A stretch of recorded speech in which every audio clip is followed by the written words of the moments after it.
Hello, and welcome to Static Exposure. This is our first episode. This is the first thing we're posting. It's a conversation with Elder Meer, a missionary from the Church of Jesus Christ of Latter-day Saints. We talk about a number of different topics, mostly personal. That's what we try to stick, rather than talking about doctrine or anything like that. We stick to the experiential. That's what this series is about.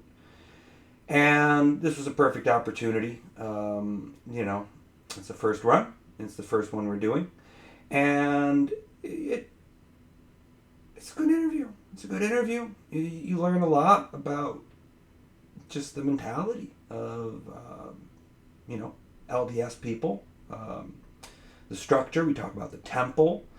I try to pin him down on the differences between like the first and second temple and the coming third temple and the temples of the LDS church, because there's differences.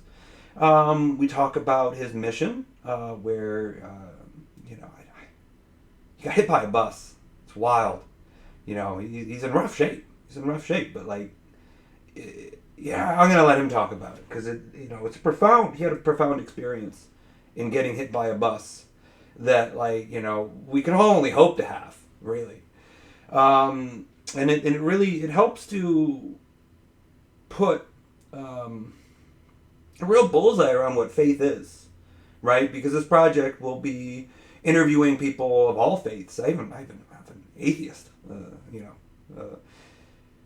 Muslims. Talked to lots of Muslims. We got a good project for you, and this is the first episode. Don't expect too much, and you might not be let down. Come and see. Hello, and welcome to Static Erasure. I am your host, the chairman of the Prophets, and with me I have today Arcason. Can you tell us your name? You don't have to tell us your full name, but what's your name, Arcason? What's your actual name? So I am Elder Meer. Elder Meer. Okay. That's right. And you are currently on a mission. What does your mission look like every day?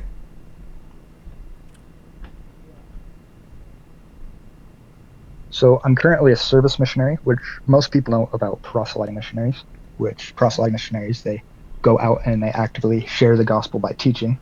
And I was doing that for 6 months, but I had an accident, which made it so I had to come home. And while I'm getting better, I am serving in my. Okay, that makes sense. So you're recovering from an accident. Gospel online, as well as working in the temple. Yeah.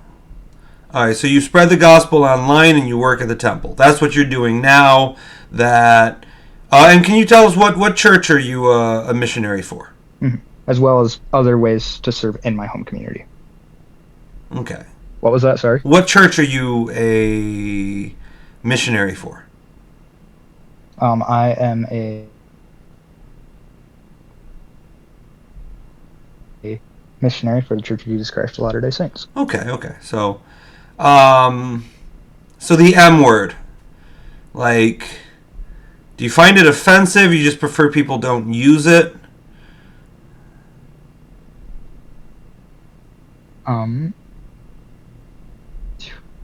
It's lagging again. Okay, it did not reconnect to my Wi-Fi, but Did you get my question? I do not personally. Yeah. Mm-hmm. Go ahead. Yes, I did. I do not personally offensive generally. I prefer that people don't use it, but I don't find it offensive unless it is in a specific context when somebody is being disrespectful and continually uses it, despite the fact that I've asked them not to, because at that point it no longer just becomes, they can't feign ignorance. At that point, it is a willful and direct disrespect of what you have asked them to do. And so, what is the issue with the word itself? Sorry, what? What is the issue with the word itself? So the largest part of it is it distracts us. It distracts both Oh, your voice cut out. us and, more importantly, others who are looking in from the center of our faith, which is Jesus Christ. Oh, okay, sorry. So it distracts others who are looking in from the center of our faith, which is Jesus Christ. Okay, so it kind of buries the lead. When we are baptized, right? We take the name of Jesus Christ upon us. Yeah. Yeah. When we're baptized, we take the name of Jesus Christ upon us and become members of his church. We don't become members of Mormon's church. We don't take Mormon's name upon us. We take upon ourselves the name of Jesus Christ. And who was Mormon? Like what? So it's called the Book of Mormon. Who is Mormon? So Mormon was an ancient American prophet historian who compiled and abridged almost all of the Book of Mormon up to from. Oh, you cut out again, brother. So First Nephi to Mormon chapter 7. Yeah. Okay. Right, and then who took over for him from there? So then his son Moroni took over, and he translated and abridged a record called which is the second to last book in the Book of Mormon. And then he wrote his own book, which is the very last. Right, the Book of Ether you cut out. So it was the Book of Ether. And the Book of Ether, what does the Book of Ether talk about? So the Book of Ether, it is an abridgment of the record of a people called the Jaredites. The Jaredites are people who originated in the Tower of Babel. I don't know whether it's Babel or Babel. I know people say it differently, but in Genesis, in the time of Genesis,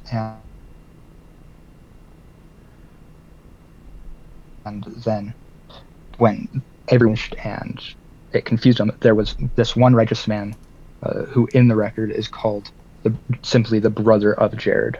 So they didn't even a prophet, and he was directed by. Oh, they didn't have his name. Oh, he was so righteous. He was. It was interesting that they only call him brother of Jared. Yeah, it's so long. Yeah, and it's also very long and hard to say. It has been revealed because we also believe in modern prophets and apostles, and it has been revealed by Joseph Smith to be Moronhi Moriankamer, which is probably just very. Does every missionary have to memorize that? Hard to write over and over and over again. So. But, huh? Does every missionary have to memorize that? No, I'm just special. Okay, fair enough. No, I just decided to torture myself. Yeah. No, it probably took about 10 minutes, really, all told, for you to, memorize that. One more time? What was his name? Moronhi. It's Moronhi Moriankamer. Moronhi Moriankamer. Moronhi Moriankamer. That's a cool name. Okay, so let's get back on track. Let's talk about your childhood, right? Yep. So, you grew up. Presumably, you're multi-generational.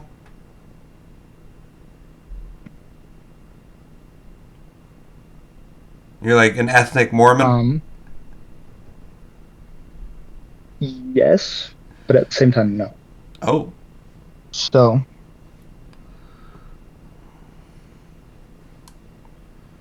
when I was younger, I was very, my family was very active. But when I was 6 years old, my parents got divorced, and my mom became very, very inactive in the church. So, only about half of the time was I being influenced to it. And then, as I grew up and as I became a teenager, my mom kept going away from it, and she married my stepdad, and I had my stepbrothers. So when your mom left the church, were also not active, and they kind of influenced, not the greatest of ways. That kind of. Did they go full on atheist, or just no? So my mom was just inactive for a long time. Mm-hmm. Same with my stepdad, but Yeah. they were so enamored, led me away from church. If that makes sense. Like I didn't really have a chance to really nurture or grow my testimony. And then my dad was very active for most of my life until about Couple of 2020 when we kind of started falling out of activity. But at his house, I still got some influence of the church, just not at my mom's. Right. So yeah, that makes sense. Okay, I get it. So you had kind of a split childhood, but it was still, your community was still like so ethnically. I became very inactive. I kind of almost became like I was. Like you were still like surrounded, like even your mom, she remarried, but she married somebody else who was like ethnically Mormon, because you're from Idaho, right?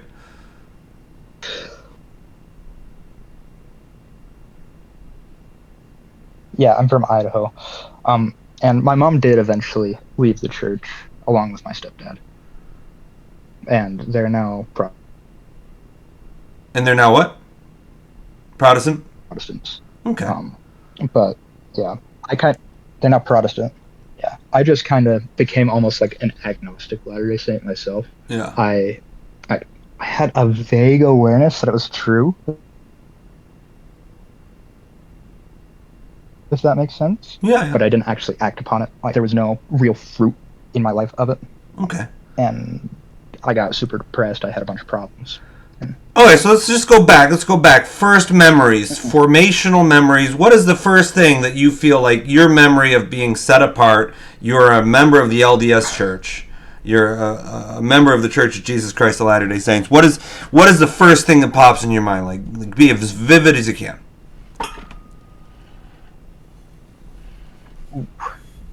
The first thing I remember vividly was probably my own baptism. Okay. But my earliest memories of it are probably about the temple in my hometown. Okay, so it's a temple. Okay, so your first earliest in 2006, and the temple was. You were baptized in 2006. No, I was born in 2006. Holy crap! Born in 2006. How old am I? I'm so old. You were born in 2006. Okay. Let's see. Sorry, you cut out. What did you say? No, I'm just saying I'm so old. I was born in '88. You know. So you're born in 2006, and then you got baptized probably 2015, 2016? In early 2008. 2014. 2014, yeah. So it's like 8 years old. That's the usual age. Yeah. And there's like a process. So like what's the process like going into getting baptized? Because it's got to feel like a really big thing, right? You know, like I was baptized as a baby. At like, so in the Ukrainian community, it's whether you're Orthodox or Catholic, and those are the two options, right? And it's basically the same thing: Greek Catholic, Ukrainian Orthodox. I remember watching babies get baptized, and none of them were into it. Like they were screaming. I remember my little cousin, he was like screaming, "Ah!" But they're like infants, right? Like you get baptized between the age of like 6 months and 2 years old, something like that. So anyway, so like you went into it knowingly, with the so baptism being. So go ahead. All right, so you went into it knowingly, with the baptism being this big thing, like it's a major step. It's like this is like almost a bar mitzvah, right? Like this is going, and it's like this is maybe not becoming a man yet, but this is where you cross that line into the age of accountability, right? Like that's on your mind as you're being baptized, right? Yes. Yeah, exactly. It's when we become. Yeah, it's the point at which we become members of the church, truly, rather than just being surrounded by it culturally and being.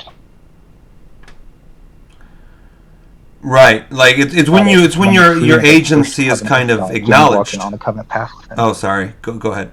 Yes. Mhm.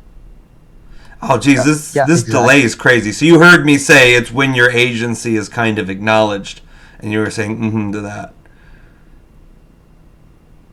Yes, I did. Okay. I did.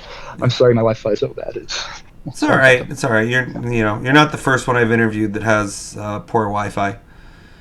It's just Yeah. something I gotta like fill the space a bit somehow because I don't want to go into the editing tool and be like, oh, I'm just gonna clip out this 30 seconds and then like maybe I should, but this is going up totally bareback. This is like from when we Yeah. started to when we end it. It's all gonna be a straight shot, and I don't think very many. We'll see. We'll see. Maybe 1,000 Yeah. people will watch It's it. gonna make it look real. It's Yeah. gonna show people this isn't a fake. Well, I mean, like Yeah. it could be me doing a Um. ventriloquist act with your because like that I could just have a second account, right? With your picture meeting. Yeah, that's true.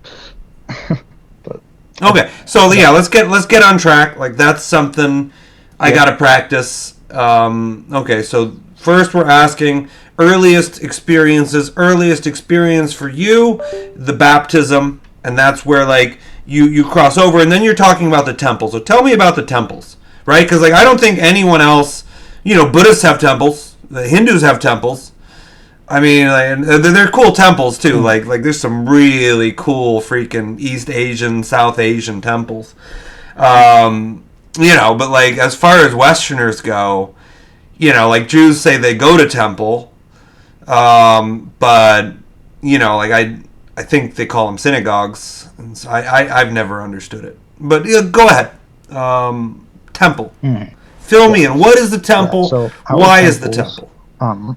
Mhm. Go ahead. So yeah.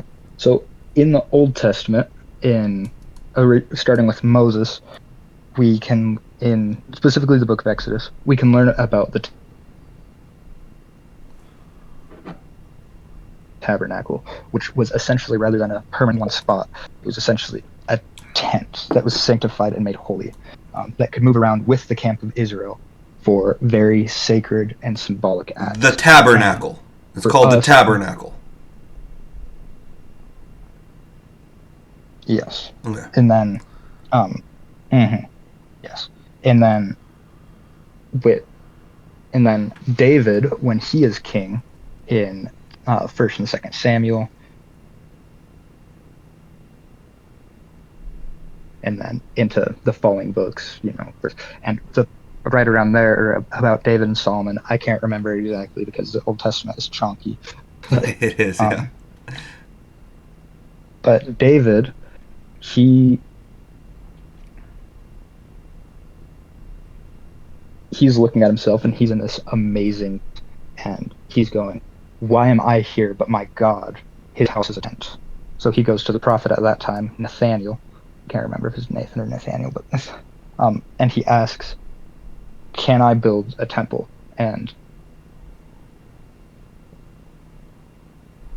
then the prophet says, no, you're not worthy to build the temple, but you can start collecting the materials for your son to do it. And then Solomon ultimately builds this temple, which goes until the time of Jesus, and it stands in Jerusalem, in and out of disrepair, but still ultimately stays there until 70 AD, when the Romans destroy it. And it was a very sacred building, and it was made for some of the holiest acts that. Well, from what I understand, the Temple of Solomon. And for us, Go ahead. yeah, no, sorry. No, the Temple of Solomon was mostly sacrifices, right? And what I found interesting is they have the Temple of Heaven in China, in Beijing. They used to do almost the same sacrifice. Yes. Like, and that's all I know about. Like, what other practices than sacrifice was done in this temple? Well, these temples, because there was 2 temples, and they're working on a 3rd right now. Yeah. Yeah. Yeah. So sacrifice was one of the main ones because it represented the sins of Israel, and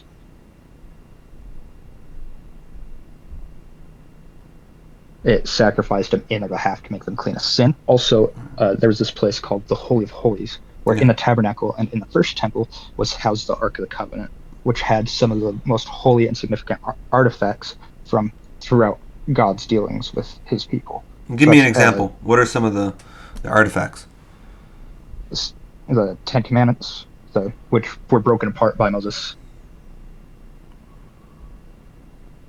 So it just had like the powder? Because I thought like Moses threw them down and then he went and got another set.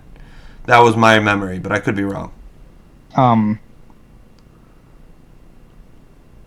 Yeah, I believe that both the broken apart tablets and the full tablets were in there. And then there was also a jar of manna, and okay, I can't remember what else was in it, but it was essentially considered where this ark was. This is where God was. God was. So, and it was housed in a place called the Holy of Holies, where we are told in the scriptural text that the high priest and that the Jews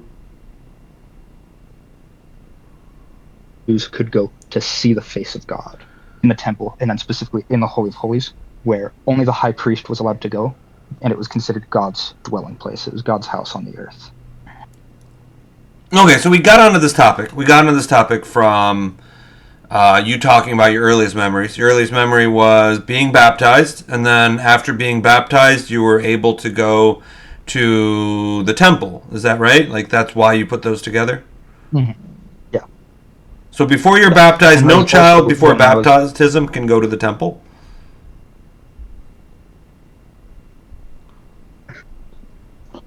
Is that right? Yes, that is correct.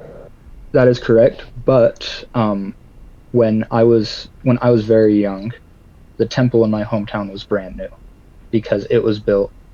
It was dedicated. Anyways, only a year and a half after I died. After I was born, I apologize. And so I have very fond memories of when it was brand new. My parents always pointing it out to me. My grandma pointing it out to me and saying, "Look, look, look! There's the temple. That's the house of God. That's where we can be sealed as a family forever." And talking about some of the things that we do in it, and it was, and I just remember that very vividly, of the temple being pointed out to me over and over. Right. Like every time you went by, your grandma was like, "Look, that's the temple."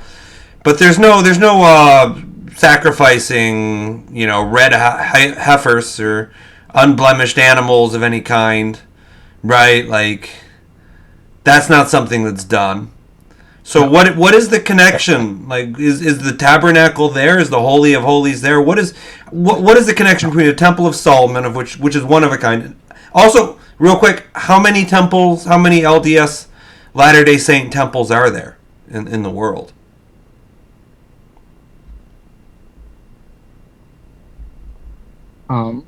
Total, if I remember, there are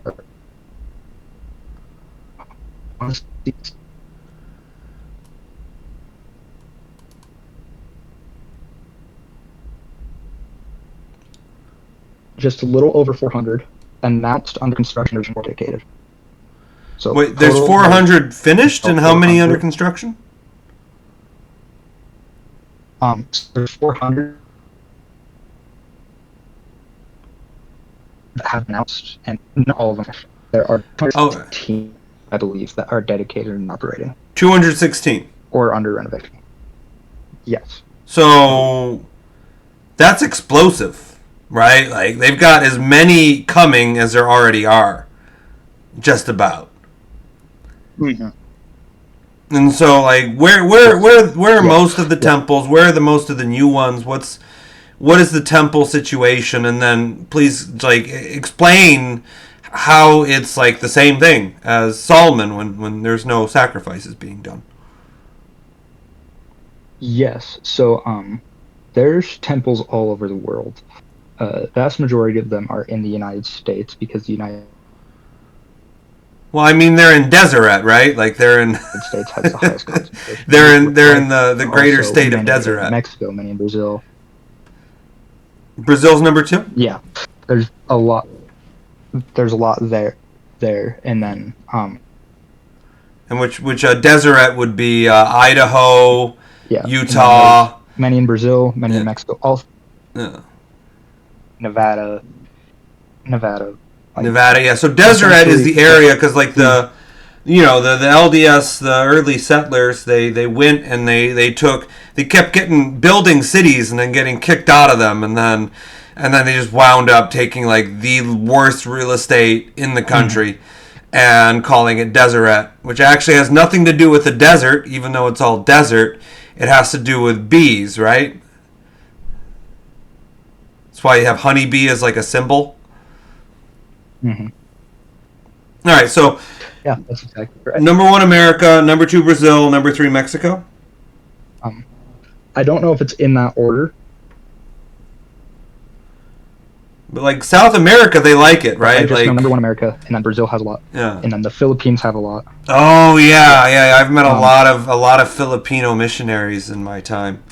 Lovely people. They're so lovely. Yeah. They're just such sweet people. Yeah. So you got the.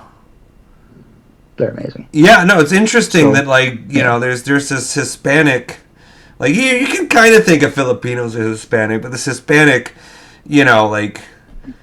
need for temples. I don't know what I'm saying, but no, I think the South Americans there is a sense that they have some relationship with the Book of Mormon, right? Like a lot of the people that convert down there, they're like, this is family history, or no? Mm-hmm.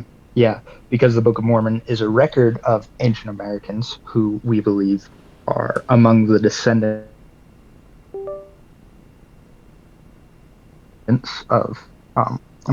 of today's, and Hispanics, at least in America, they're not one. They're mixed between native populations and. Yeah, when I point out when I'm teaching history on this, and then also by some. What I always point out is the mix. In South America, the Spanish came, they mixed with the locals, just straight up mixed. Whereas in North America, they did not, right? And so North America. There's there's a lot of people will be like, I'm 1/16th Cherokee, I'm 1/64th Pueblo, I don't know, right? Whereas in South America, it's everybody's just kind of descended from the Spanish and the natives, exactly. And it's just an interesting difference in culture, right? The mentality of the English and the mentality of the Spanish. Yeah. But okay, so what is your first experience going to the temple like?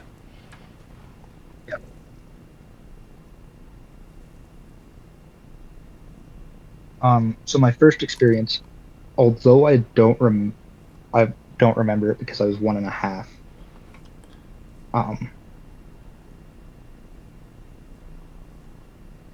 The temple in my hometown.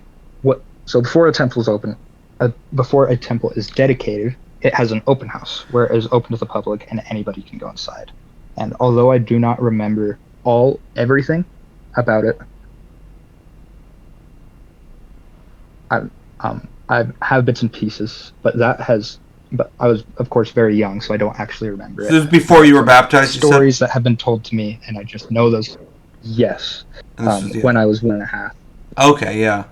No, I don't know if I have any memories from 1.5. And maybe. I of course don't know it from memory. I know it from I know it from stories being told to me so repeatedly about it that it becomes a memory from the story rather than from your actual experience.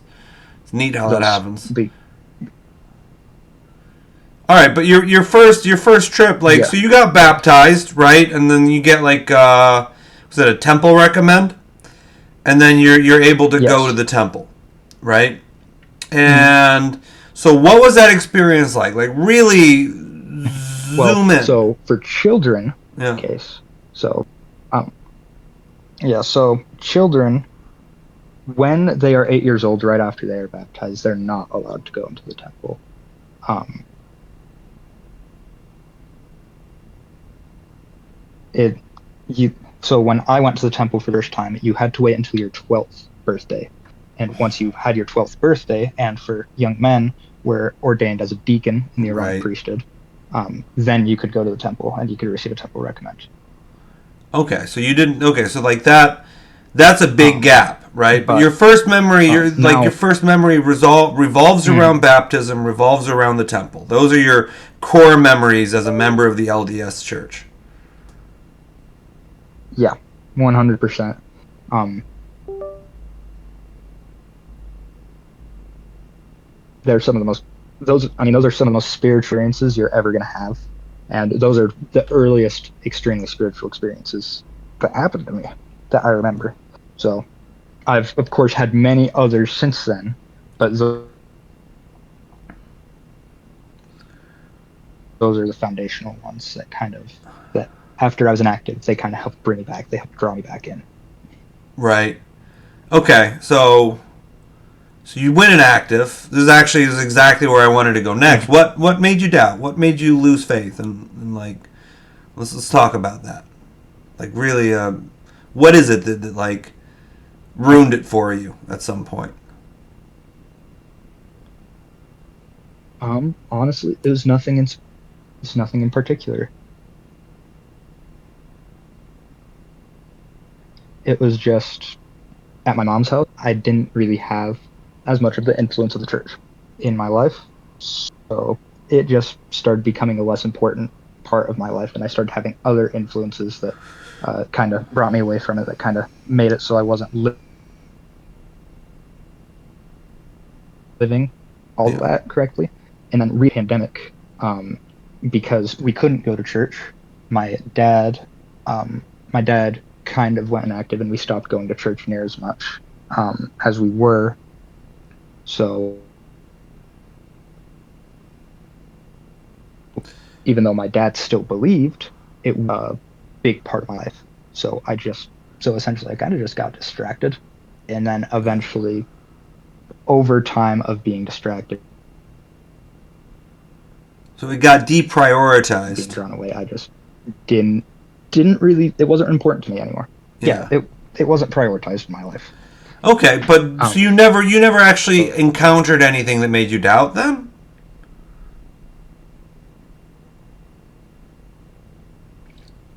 yeah, not until after I was already until after I was already well removed from it. And then, of course, I doubted because I didn't have because I wasn't like super active. I wasn't super faithful. So not hard to doubt when you're not super faithful or active. Your voice is you're roboting a little bit, but I get it. So like you it was when you stopped going to church that Um, kind of the spiritual war that we all face sort of you started to lose, right? yeah, And can you tell me a bit about that? I don't want to pry because like all that stuff's yeah, private and painful. that's a good, very accurate. I guess that's how it Uh, works, right? Sorry, it's very painful for me. I'm open about it because if I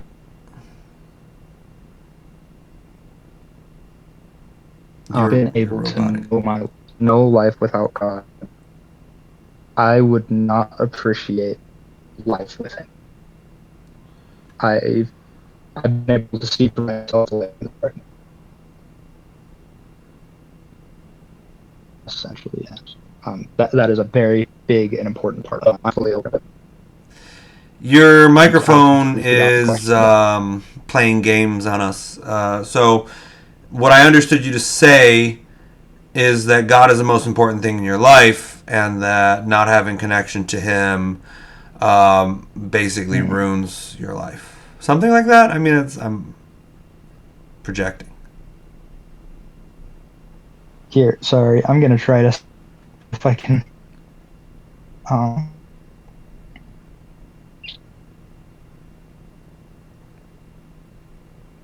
we're gonna see if I can fix my mic a little bit. Is that better at all? Yeah. I mean, I think it's more of a lag issue than anything else. Okay. Yeah, I was just turning off the noise suppression, seeing if that Right. helped. So what I said is, you had said that you didn't want to pry, and I was just saying that I'm very, because at that point in my life, I was able to know life without God. And because of that, I'm able to more fully appreciate life with Him. Right. Okay. Well, there we go. That gets to question number 4 real well too. Is like just knowing the kind of living hell that life can be without the presence of God is what maintains the faith for you, right? Like you Right? compare the fruit of one way of living, the fruit of another, and one is sweet, the other is bitter, right?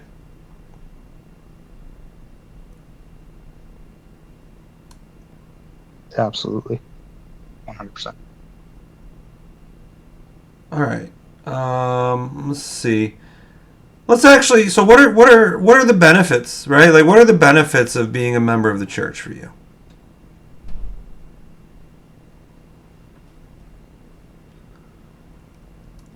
Of being in a church. Yeah. Yeah. So the benefits for me, it makes me happy.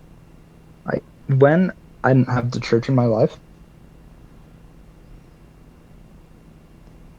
I was extremely depressed. I was suicidal. Good. And then eventually, when my mom and stepdad actually started going to the Protestant church, believe it or not, I saw how happy having God in there for them. So I knew that if I had God in my life, it'd make me happy. So I started looking, like in tons of different religions to see if I could find him. He pointed me back to where I started. So you started doing So what in tons of then I different returned religions? to church.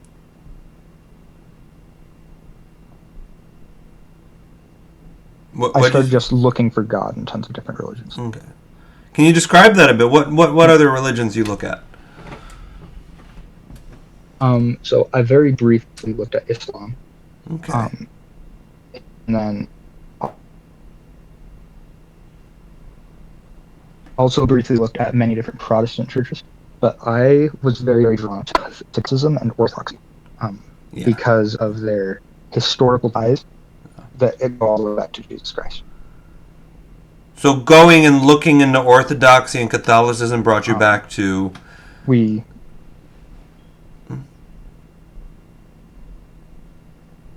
yes, yeah, absolutely, yeah, it did, and I've I looked at it, and everything that I liked, everything that would help me to feel the Spirit of God, it all just pointed back to where I started. So Yeah. I mean, yeah, it makes sense. You know, it's interesting. Like I tend to look at the so churches as. then I started, living the way I should again. What was that? Sorry. Oh, I was just gonna say I tend to look at the churches as more political than spiritual entities, right? Like I think that the true church is beyond, like the Yeah. particularities of sect, but not that the sects don't matter. Like you need to have. They're different organisms, but of the same species, essentially. And anyway, but that's not what we're Mm, talking about. yeah. So let's get back to it.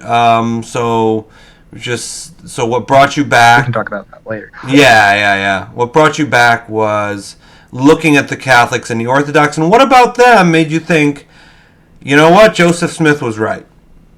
What, what, or is that not how it went? How did it go? Um. Well, so especially in comparison with Protestantism, we have a. What was that? Sorry. I didn't say anything. Did you say something? Sorry. No. Especially with Protestantism, what? So especially in comparison with Protestantism, in common with Catholicism and Orthodoxy, um, specifically the importance of ordinances, the importance of priesthood authority, the importance of the passing down of keys. Um,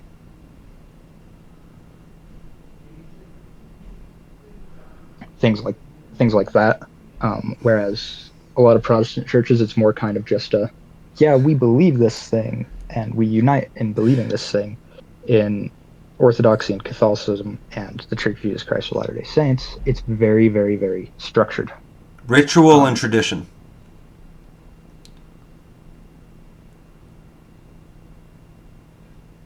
Yes, very much. And but then I started looking into the history of it, and like you said, there's a lot of the history that seems more political with those churches than it is about, as well as some things in their doctrine that I didn't agree with, such as infant baptism for one. Yeah. Or or papal infallibility, which I know the Pope isn't always infallible, but the idea that he can ever be fully infallible, really. So I kind of looked at it and realized that all of the doctrines that I liked in Orthodoxy and Catholicism were present in the Church of Jesus Christ of Latter-day Saints, and all of the doctrines that I did not like were absent. So it kind of just made me realize, well, everything that I find truth in is present here, and the things that I don't are not here. So I went back, and I chose to start living the life of a believer, and then I gained a very, very strong testimony of the truthfulness of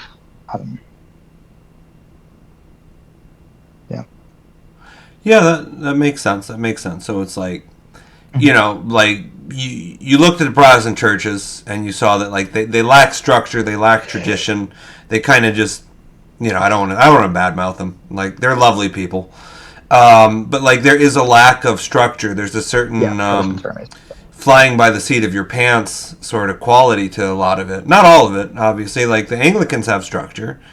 They have other, you know, but like. You look at the Orthodox and the Catholics and you see these structures that have stood for thousands of years where they have tradition, they have ritual, they have this firm establishment, and then you look at your own personal tradition, like the what you were born into, because you are like, you know, as like, you know, I was raised Ukrainian Orthodox, and like that for the Orthodox especially, like, you notice I said Ukrainian Orthodox, right? I didn't say Serbian Orthodox or Greek Orthodox or Russian Orthodox or whatever.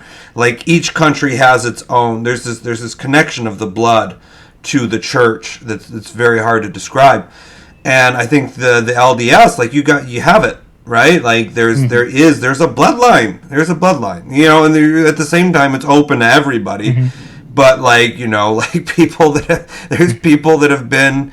You know, like people from Utah, every time I meet a member of the LDS from Utah and talk with them, they're like 6 generations in, 5 generations in. It's like, you know, and there was such a profound movement historically, and they are organized. Like one of my first introductions to the LDS was reading a book by Orson Scott Card called Folk of the Fringe, and this book, this is the only book in my whole life that ever made me cry for like a week, but I won't get into that. But he had his line in there about how like if there's 10 Mormons, there's going to be 5 committees, something like that, or if there's 5 Mormons, there's going to be 10 committees.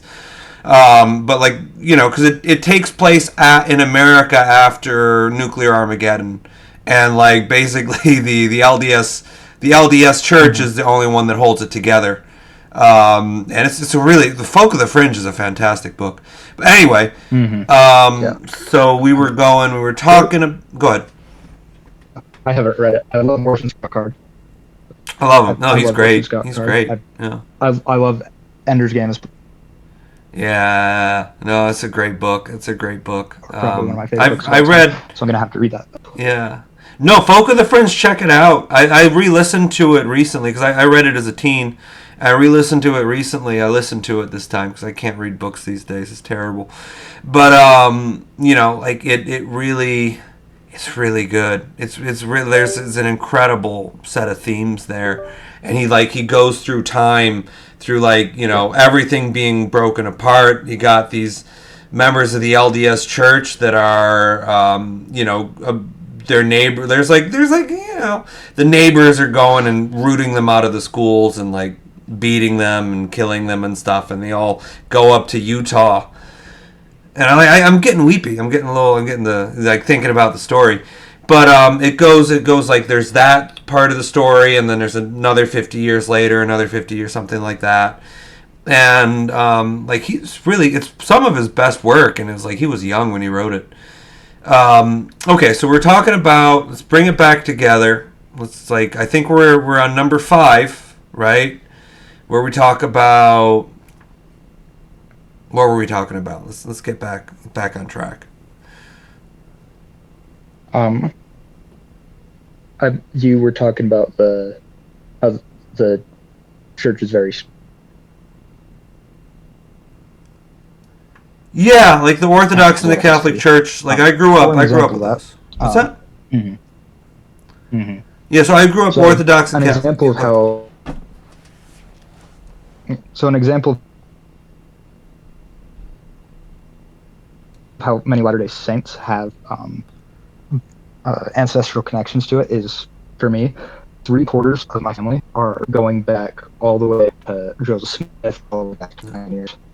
The only one that is not is my maternal grandmother, because she was a convert to the church. I'll tell when I run into missionaries, I'll tell them, you look like Joseph Smith. You look like Brigham Young. It's so fun. It's so funny. I love talking to the missionaries. All right, so no, I've got an 8-step process for these interviews, and we got to step 5, but I don't even remember what step 5 and 6 are. So I think step 5 is where we got to. We were talking about, so you did have that time. So step 4 was talking about the time of the faith and how you got back, and what brought you back was looking at the Orthodox and the Catholics, seeing that you think that they're wrong about certain things, but structurally they're on point, right? That's.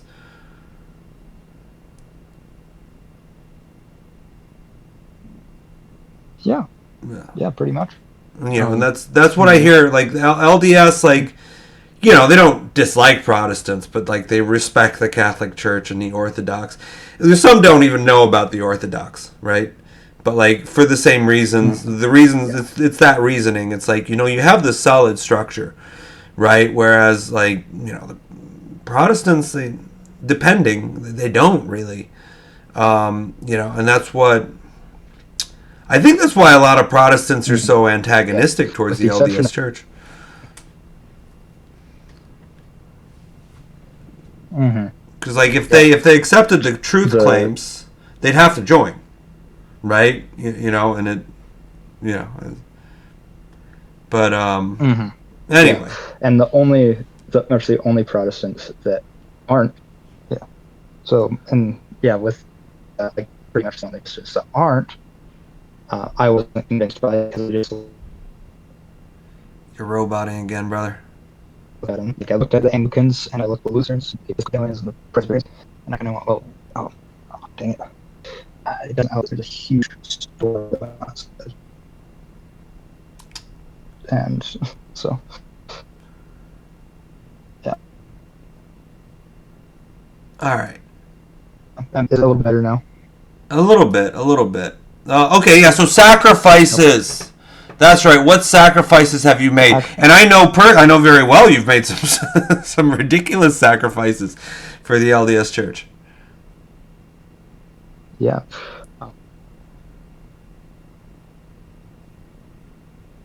So there is a few that one example is it has distanced me quite a bit more from my mom and stepdad, the one who now go to a Protestant church. It has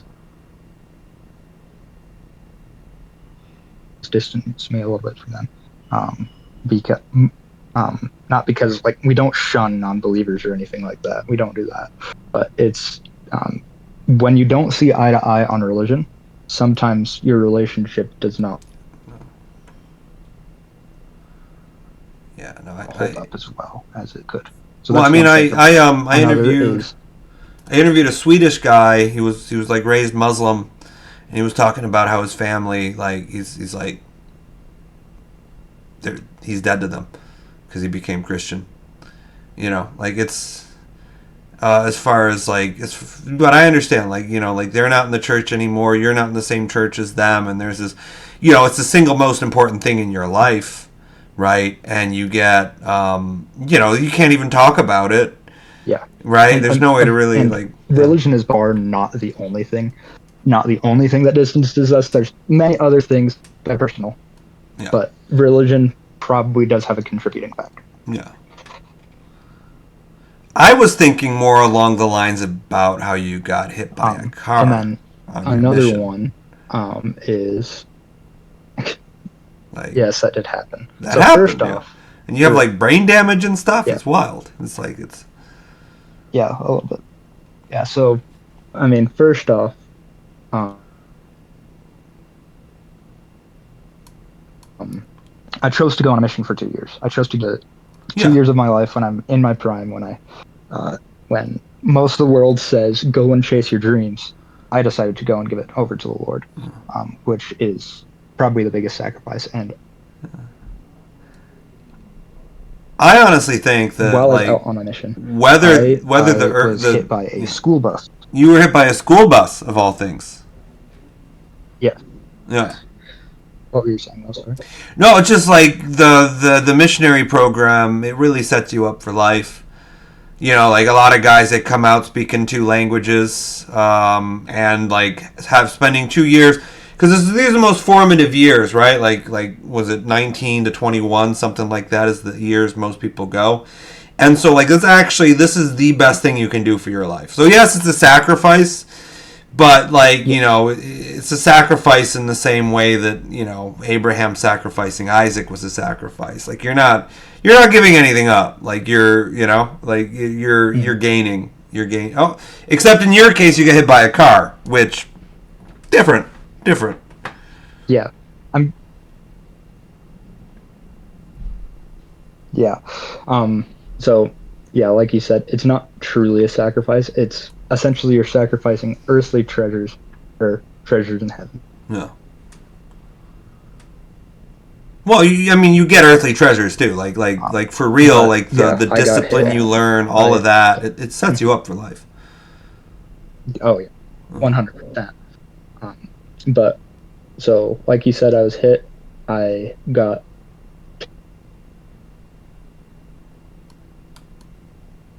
9 slip discs in my back, tendinopathy in my left hip, uh, bursitis in my left shoulder, um, and then one. It's called desiccated, which essentially Desiccated what? means a disc that is dehydrated and degenic, as well as You have a desiccated disc? yes, Oh, man. which is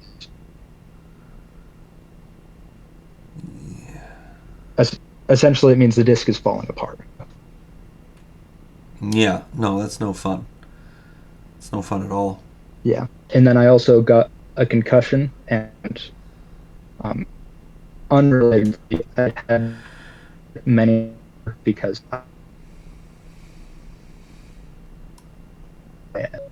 so I had on the head a lot of times enough that this last concussion it affected me very badly, and then I also got put on medicine by a doctor, which probably didn't help the concussion at all. It's a neural medicine, so now I have some pretty bad brain. So I have nothing is like visibly damaged in my head, but I still remember things. Not very, Yeah, that's quite the sacrifice. Um, yeah, but, you know what? It was worth it. I I'd do it again. I would do it again over and over again. Yeah. I mean, there you go, right?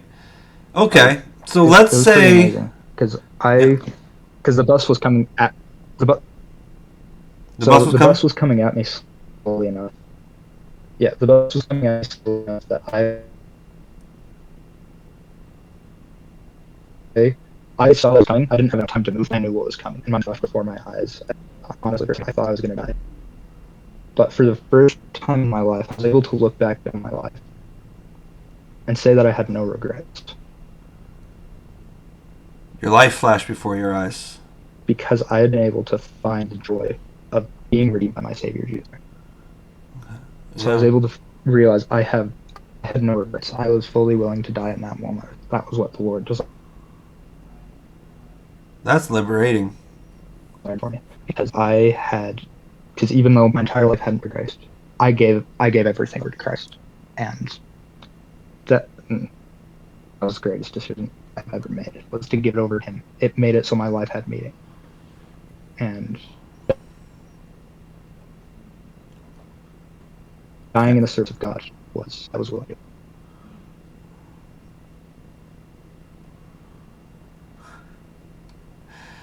Okay. Anyways, So sorry, that was no, kind of a no, tangent. no. It was good. It was good. I just thought of a joke I shouldn't make, so I'm not going to make Yep. it.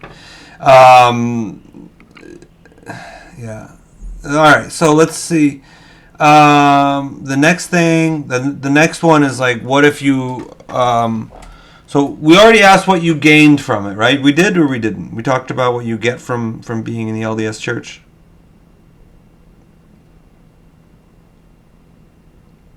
Did sorry? Did we talk about Are you what you asking? get out of being in the church?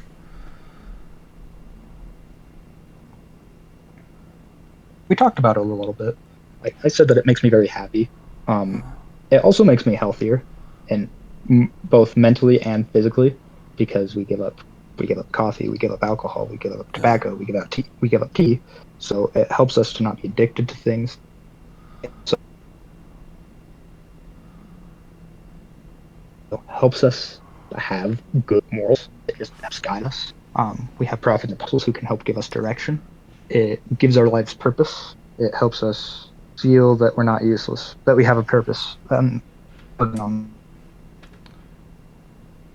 Yeah. Okay. So if you woke up tomorrow, all right, and we're rounding up. I think this is number Mm-hmm. 6. If you woke up tomorrow Yes. and you had no faith, like you just decided, like, okay, I'm done with this, how would you live your life differently?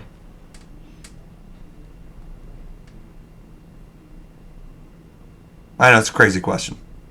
Um, yeah, that's a hard question because, especially for me, my faith is such an important part of my life. What's that? Kind of hard to imagine that. But I would probably, huh? You would probably what? Oh, I just said that my faith is such an important part of Yeah, you couldn't my life. imagine living I life can't without your imagine that. faith, right? Like you I would couldn't imagine. stop being a missionary, of course. Yeah. Yeah. Mm-hmm. Well, yeah, you So obviously, the like, you're first on thing your I'd service probably do. mission. You would quit that. You'd walk away from everything. Um, yeah, I Mhm. feel like that's close to Yeah. a good Um, question. I gotta but workshop that question. morally in my life, I Yeah. don't know how much. Right, Mhm. because you're already a Yeah. finished product. Like if you were raised differently, you wouldn't have the morals you do. One thing I've found with members of the LDS Church is that like they don't argue and they don't fight. Like that's something I've noticed in my experiences. Like you can't get them to Mhm. get upset. Like Yeah. you might get them upset, but you're not going to get them to act on it. As near as I can tell. Yeah. So like you like Yeah. your childhood, Yeah. your upbringing shapes you. Mhm. Let's Yeah. see. Go ahead. Oh, sorry. No, no, no. That Go, combined go. with also, I have, I have, yeah, I've chose to act in in this way and to live my life according to the church, and I have seen that my life has become better. Yeah, right. The benefit, like you become just better see as a it. You result just see of it acting that happen. way and living that. So Yeah. even if I no longer believe, yeah, even if I no longer believed, I'd probably continue living that way because Yeah. my life is better as a result. Yeah. Yeah. Okay. And I don't remember 7 or 8, but let's say 7 is of the other religions you've seen. What other religion can you see yourself being a member of? You kind of touched on this earlier.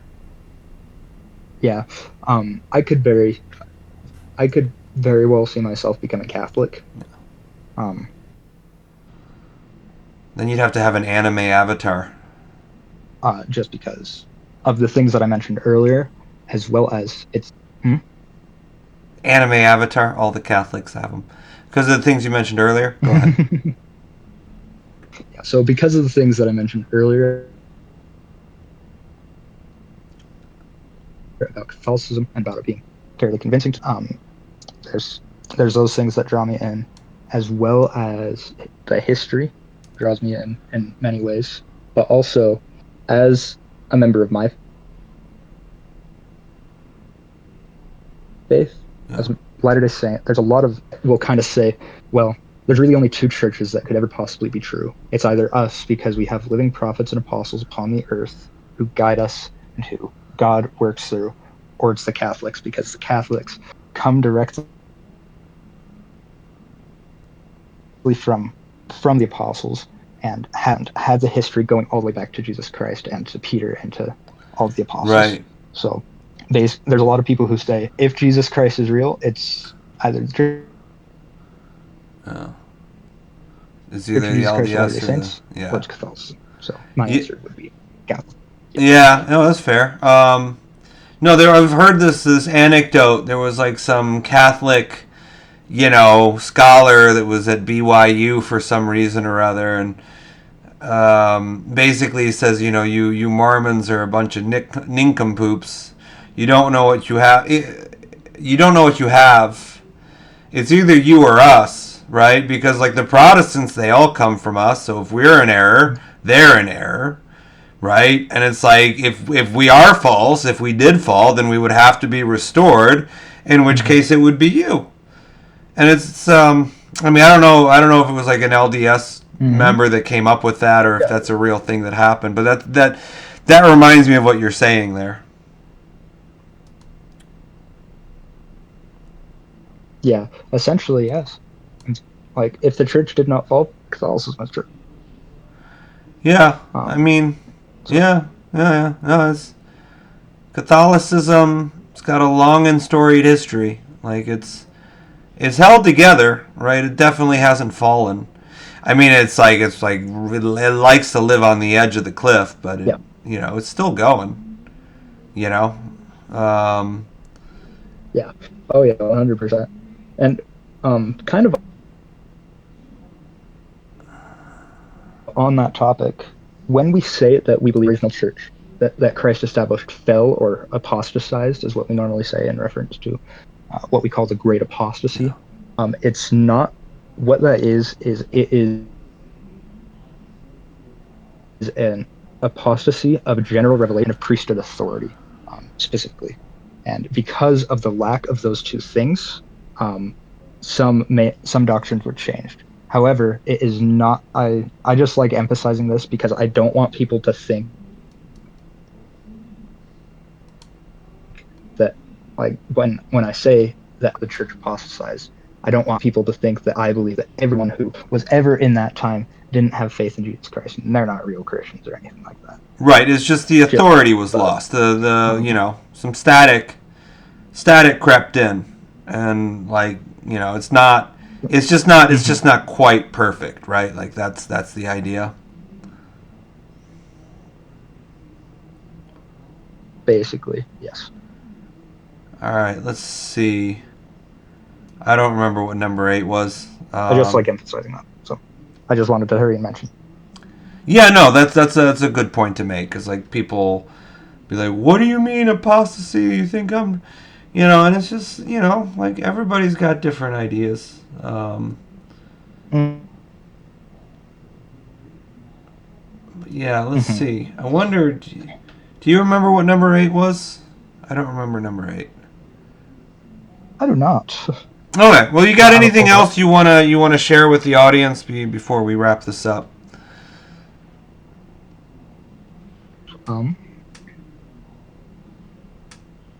Yeah. I mean, I love the church, and I'm a better person because of it. And I love my Savior, and I know that I'm saved by the atonement of Jesus, and that without Him, I would be lost as a person in life, and I would be lost as a person in eternity. That's all. Amen, brother. All right. So yeah, let's just let's call it here. Thanks everybody that listened to this. Hopefully it was valuable use of your time. All right. See you next time. This has been Static Erasure. And Goodbye. yeah, bye-bye.